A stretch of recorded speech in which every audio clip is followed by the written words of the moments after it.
बिस्मिल्लाहिर्रहमानिर्रहीम।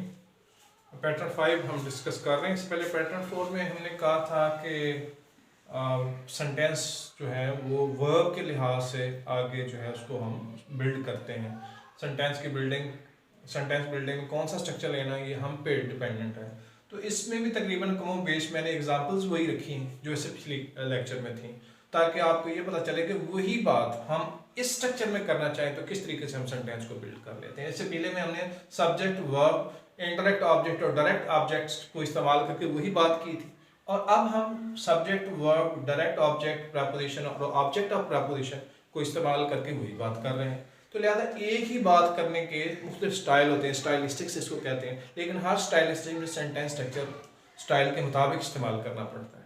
तो लिहाजा इस तरीके से जो है सेंटेंस फ्रेम होते हैं। बड़े बड़े राइटर्स जो हैं हमें उनके जुमले बड़े याद रह जाते हैं, बड़े पसंद आते हैं, कुछ लोगों की तहरीर बहुत ज़बरदस्त होती है, तो उन्हें इस तरह कमाल होता है कि वो वही बात बिल्कुल अछूते अंदाज में और अछूते स्ट्रक्चर में करते हैं जो कि पढ़ने वाले को बहुत ज़बरदस्त लगती है। जी देखते हैं जी आज के लेक्चर में कि पैटर्न 5 जो है वो क्या है। तो इसमें सब्जेक्ट है जी, वर्ब है, बिल्कुल ये दोनों चीज़ें हैं, डायरेक्ट ऑब्जेक्ट है, फिर उसके बाद प्रपोजिशन है और प्रपोजिशन का ऑब्जेक्ट है, यानी ऑब्जेक्ट ऑफ प्रपोजिशन, जिसे प्रपोजिशनल ऑब्जेक्ट भी कहते हैं। पहले इस एग्जांपल को अगर देखें तो देखिए आई सब्जेक्ट है, आई लेंट माय पेन, यहां तक सब्जेक्ट, वर्ब और direct object. To a friend of mine, preposition और ऑब्जेक्ट ऑफ प्रपोजिशन कि मैंने अपना पेन, एक मेरा दोस्त था उसको मैंने उधार दे दिया, उसने मांगा था मैंने उसको दे दिया।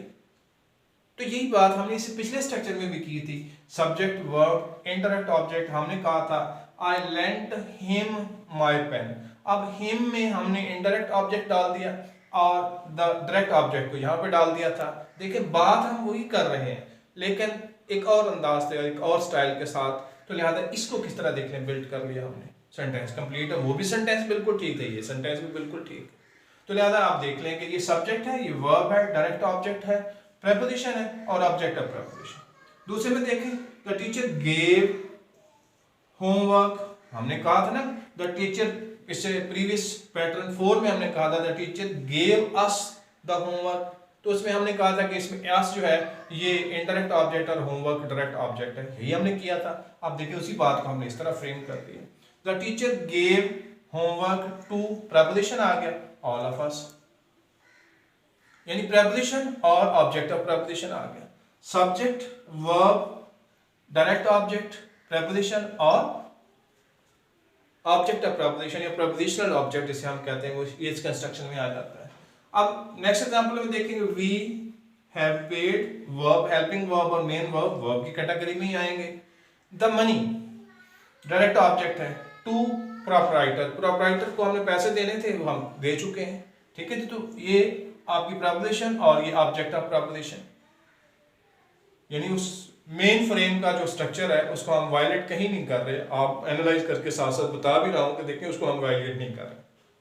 ही told the news to everybody in the village, he subject है, told verb, the news direct object है, टू प्रपोजिशन है और ये ऑब्जेक्ट ऑफ प्रपोजिशन है, एवरीबॉडी इन द विलेज। उसने गांव में सारे बंदों को ये खबर सुना दी।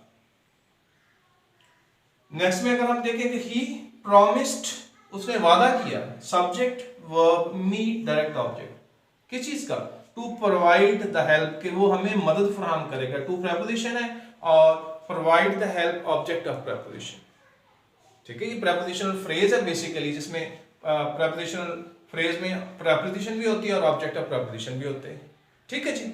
आगे चलते हैं जी।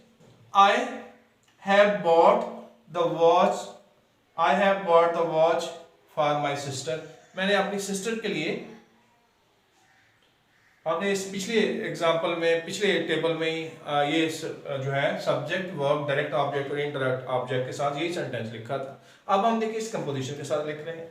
आई सब्जेक्ट है, हैव बॉट हेल्पिंग वर्ब और main verb, watch direct object है, फॉर प्रपोजिशंस है और माय सिस्टर जो है ऑब्जेक्ट ऑफ प्रपोजिशन, जिसे प्रपोजिशनल ऑब्जेक्ट कहा जाता है।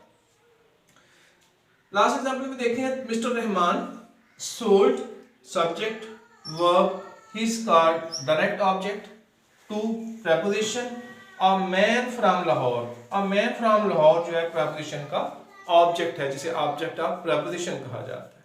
तो इन सारे स्ट्रक्चर्स में हमने देखा कि किस तरीके से जो पैटर्न 4 में बातें की गई थी वही बातें हमने पैटर्न 5 को इस्तेमाल करके की हैं और बिल्कुल डिफरेंट स्टाइल से की हैं। तो इसी लिटरेचर में यही होता है, जैसे वो कहते हैं ना, अंदाजे बयां बात बदल देता है, वरना जमाने में कोई बात नई बात नहीं।